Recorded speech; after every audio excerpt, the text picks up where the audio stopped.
खुलुमबाय। थांनाय बोसोरनिफ्राय आङो गोनोखो आदबजों फाथै आबाद मावनानै गोबां लाख रां खामायनायनि जि आदब बेखौ आं फोरोंबोबाय थादों।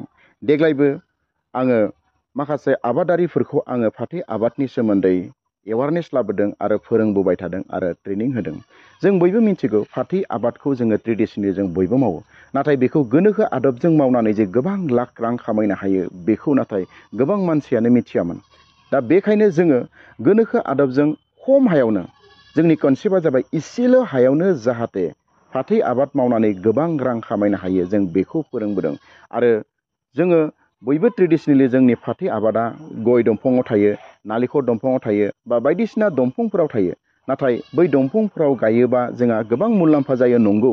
नाथाय जोङो बैफोरखौ जोंनि न'खरनि बिगोमाफ्रा हाननो थाखाय गाखोनो थाखाय आरो बेखौ बैयाव गाखोनानै हाननो जोंहा असुबिदा जायो। जायनि थाखाय जोङो एसे गाहायावनो जोङो 8 फुट 10 फुटाव गायनानै जोङो गोनोखो आदबजों गायनानै जोङो लाख रां खामायनायनि जेनिखि जोंनियाव आदब जों बेखौ फोरोंदों। आरो नोंथांमोना जों बयबो मिथिगौ दिनै जोङो फाथैया माखासे बेराम जायोब्ला मा मुलि होनांगौ, माबायदि खालामनांगौ आरो फाथैनो मा हासार होनांगौ आरो फाथैखौ माबायदिहाय फुलि बनायनांगौ आरो बे फाथैखौ माबायदिहाय माने ग्रिन नेट जायखौ सात नेट होनना बुङो बेवहाय फाथैखौ माबायदिहाय गायनांगौ, माबायदि खालामनांगौ बेफोरनि गासैबो डिटेल्सखौ जोङो जोंनि नैबे ट्रेनिङाव फोरोंनाय जायो। जों बयबो मिथिगौ खम हा जायखौ जोंनि कनसेप्टआ बुंदों जे 1 कथा हायाव जोङो लाख रां खामायनो हायो बा बेबायदिनो हाया जेसेबां बुरजा दङ बेबायदिनो नोङो गोबां लाख रां जोङो फाथै आबादजोंबो जोङो खामायनो हायो। दा बेनिखायनो जोङो खम समनि जोङो मोनसे